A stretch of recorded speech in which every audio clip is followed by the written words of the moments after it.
Welcome to Detours. It's early morning on a beautiful June day. Well, it's not wet anyway. And I'm heading on twisty roads to the Yorkshire Dales for a couple of days of riding more Yorkshire, Cumbria, and maybe one or two other places. So I'm going to get on with this part of the journey out of East Anglia, and then we'll see you later. Bye for now. I've just pulled off the A47. This is cafe stop that happens to have some quite nice military bits and pieces. Hawker Hunter. Looks like a torpedo.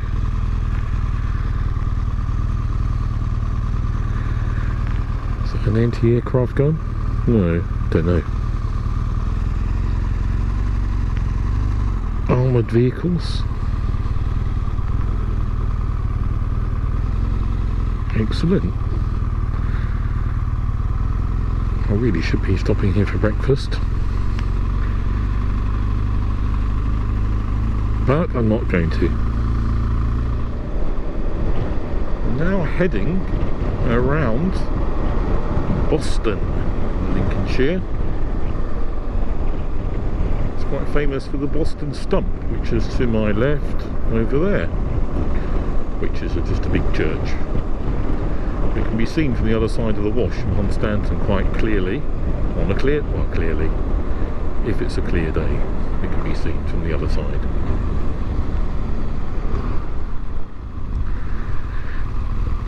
Sadly, I've never actually ever stopped here, so I really must stop and take a look sometime. It's from this point, Boston, the roads start to become interesting. So let the enjoyment commence. There's some interesting places here in Lincolnshire.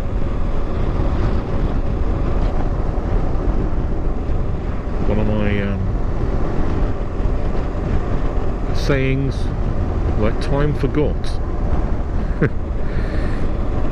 where nothing has changed, or little has changed. Just arriving at an interesting place called Junction. Vintage stuff, open Wednesday, Thursday and Saturday. So that means it's not open today. But some fascinating things. Chimneys, old petrol pumps, look at that. A colour light signal from the railway. Old rollers. I shall be back. I'm making no apologies for returning through Lincolnshire as my way to Yorkshire. And no apologies for this road, the B1183 to Boston to Horncastle. Right, coming up to a bend here, so too much talking, not enough thinking. Need to get the bike into dynamic mode ideally, instead of comfortable bounce along mode. Right, let's get that set up.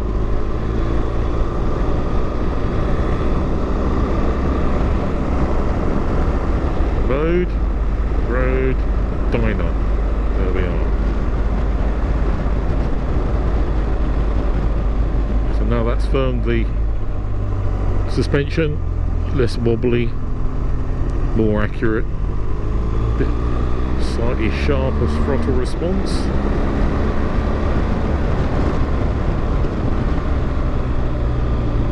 Yes, I'm slow, yes I know, but I'm enjoying myself.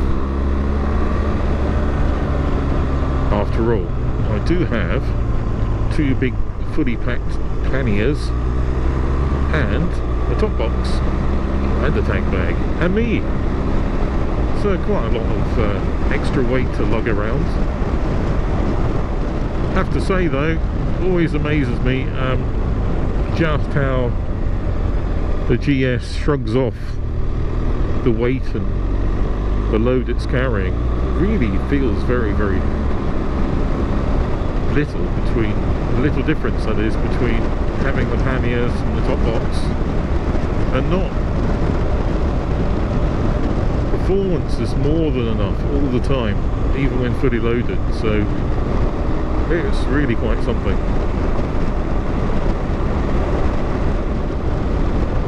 So guys, if you enjoy twisty roads, then come up here to Lincolnshire.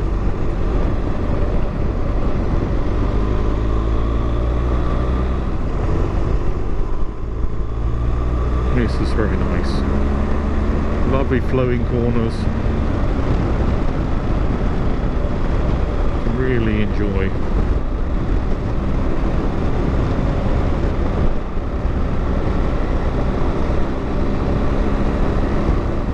Through Horncastle we go. Now from this point I've done something, well, I should have done it a long time ago. Had a go at planning a route actually in the Garmin software on the computer called Basecamp. It's a little bit basic, in my opinion, a little bit state of the art maybe, but I did manage to somehow, I think, put in quite a few waypoints to make my route interesting, and take in some roads of old, which I'll explain later. So SatNav's now showing me a waypoint at 7 miles from here, so I need to keep an eye and try not to miss them.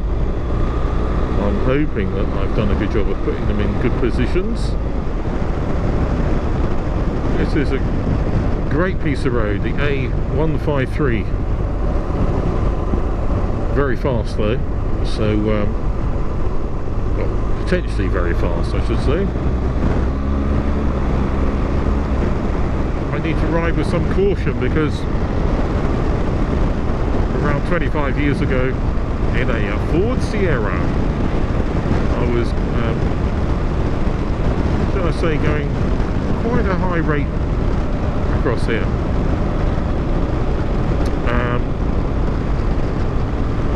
I think it was this corner. I think it was that corner. I misjudged slightly and yeah, slid a little bit, but didn't crash, of course.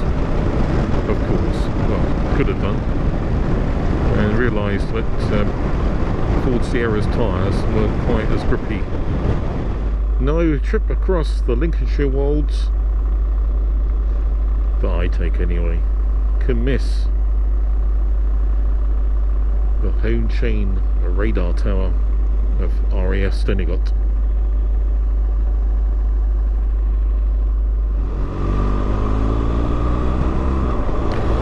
Well, back on the back on the B1225, one of the absolutely brilliant Lincolnshire roads, probably one of the best. Really doesn't disappoint, this road, doesn't disappoint.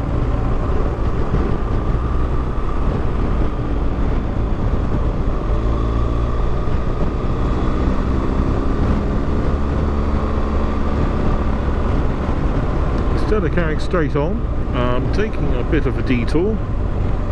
Looks like my waypoints have worked. Going down to Market Raisin. Then out the other side, onto roads that I used to drive many years ago and really enjoyed. So let's give them a go on the bike. Market Raisin. Another rather nice place. I must stop and look round. How often do I say that? How often do I repeat the same boring stuff? Sorry, viewers. But really I must come back. There's always something interesting in every small market town in Britain.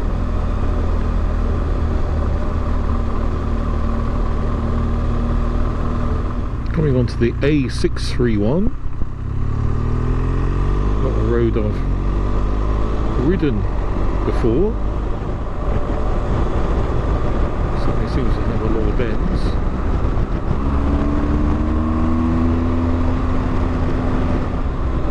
See what they're like.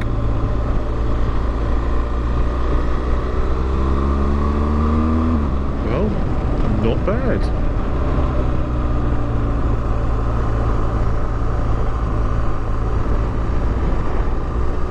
Not bad at all. I do enjoy riding roads, driving roads that I'm not familiar with. More challenging to judge the corners, and quite fulfilling when you get it right. This is a village of Bishop Norton. It's particularly quiet here. Somewhere that I guess people don't come unless they live here. And me. Well, I said earlier I was going to revisit a road of the past. A road of the past, my past that is. 30 years ago I used to visit customers for the company I work for in an Austin Maestro 2 litre, and it could actually motor quite quickly. It's a classic car now, bloody hell. Well, maybe not quite classic, but it's getting that way. And I used to travel this road, the B1205, on my way to and from customers at Immingham and Grimsby. And I loved it. The Austin Maestro was in tyre shredding mode. Showed it no mercy. Yes, I am slow on the motorbike, but in the Maestro, well, was I dangerous? No, I didn't crash, but I had a lot of fun on this road. Look at it, absolutely brilliant. So I used to absolutely relish coming this way and going for it on the, well, as quickly as I possibly could. No traffic, there never ever seemed to be any cars or anything in the way, so I could just absolutely fly. There we are. Blast from the past. Showing my age now. And I really haven't been along this road that I can recall since about 30 years ago, so trying to see what I recognise. I should generally travel the other way though, so this way.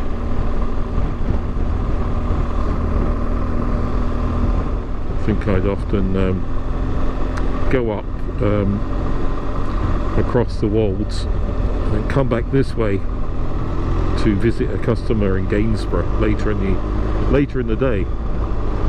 So really I should be travelling the other way too.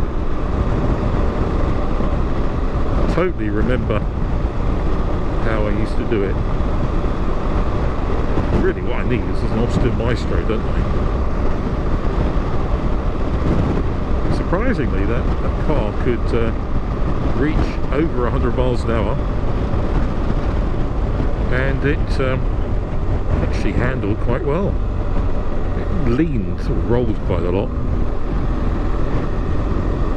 but it was fairly neutral, a little bit of understeer, quite safe really. I don't think your boss ever did moan about the tyre wear. And I think it went through a few front tyres quite quickly. This is Brandy Wharf. There's traffic lights. They were there previously.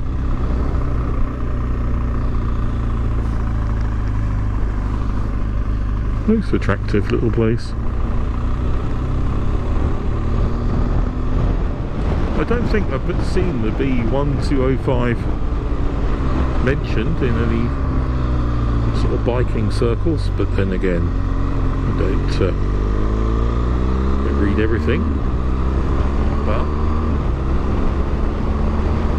it's quite enjoyable for bikes. Probably a rather super road for a nice roadster classic car.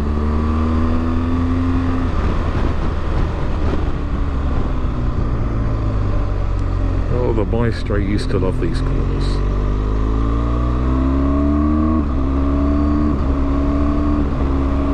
Well, maybe the Maestro didn't, but I did.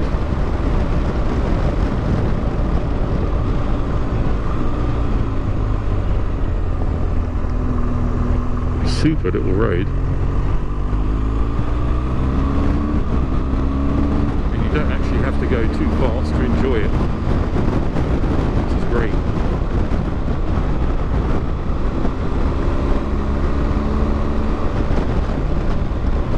Oh, absolutely super. South Kelsey. Right, I'm at a place called South Ferriby on the edge of the Humber. About to turn right towards the Humber Bridge. This road along the bottom of the ridge of the Wolds has been most enjoyable.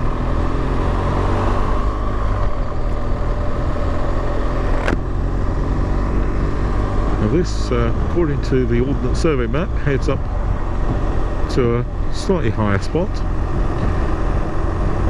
May afford a good view with the trees to each side. Maybe not. Let's get over here.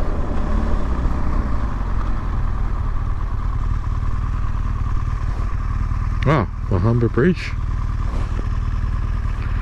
Not the best view in the world, but there it is.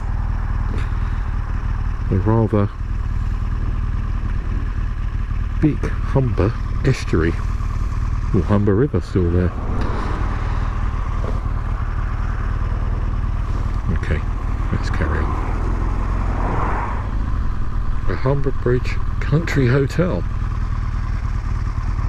The old tile works. That's interesting. Because the tile works once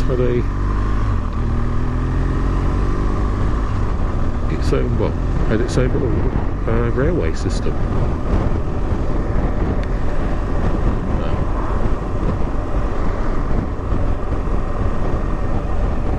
So that's a nature place. Far Ings, a visitor centre.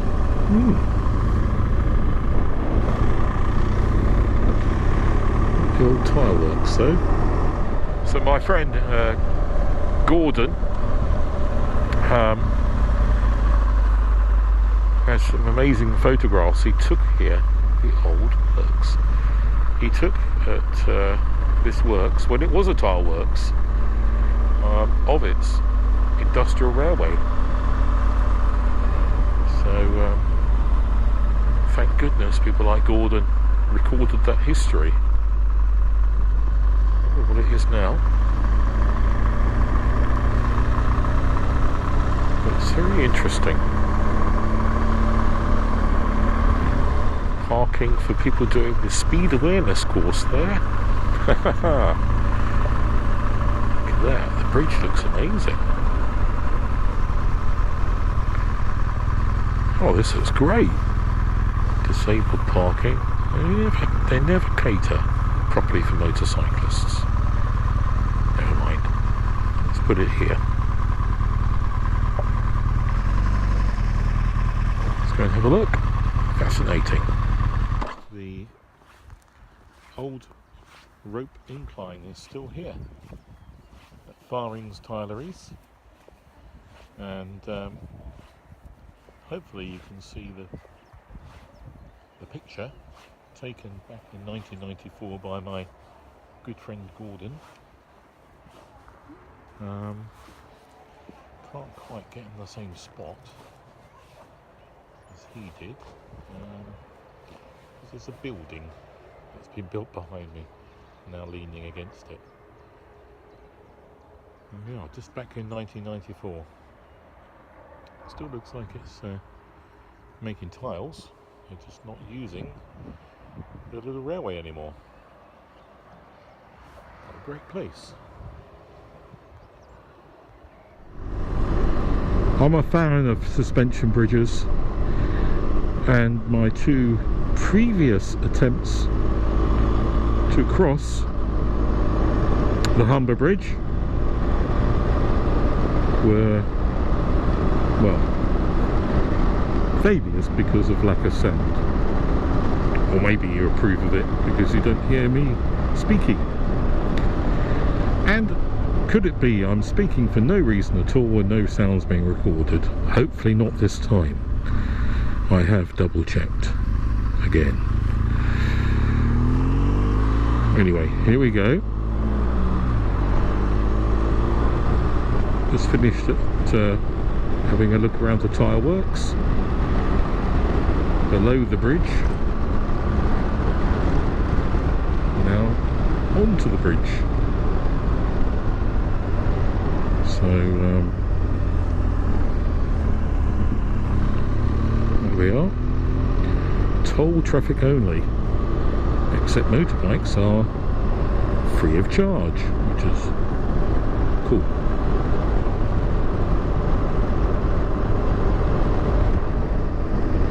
Well, there's the tile works down there where I was a few minutes ago.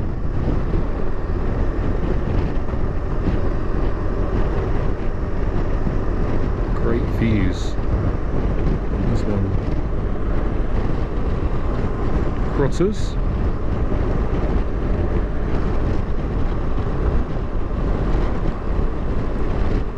So, stupidly, I forgot to make any notes about the Humber Bridge, so I'm very sorry. All I can say is I'm glad it's not windy, because you really do feel like you're, especially on a motorbike, walking the plank up here, as the road decking is that much higher than the footpath. And you just got those sort of thick wires preventing traffic falling into the river.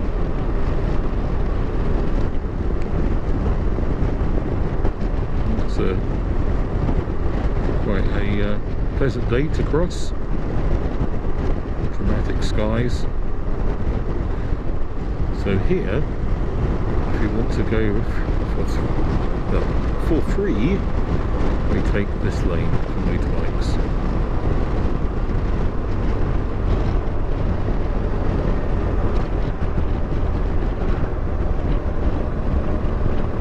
Keep right for motorbikes.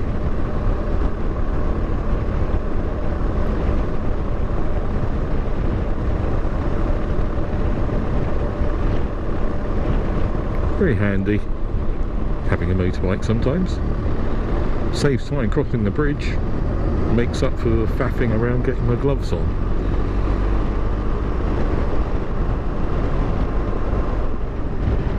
Right, the next destination, heading to Hovingham in North Yorkshire. Why? Because I stopped there on the way to and on the way back from Scotland last year, and in Hovingham was a rather nice bakery stroke cafe, and I'll be getting quite hungry by then, so I'm going to stop there, have a bite to eat and maybe a cup of tea.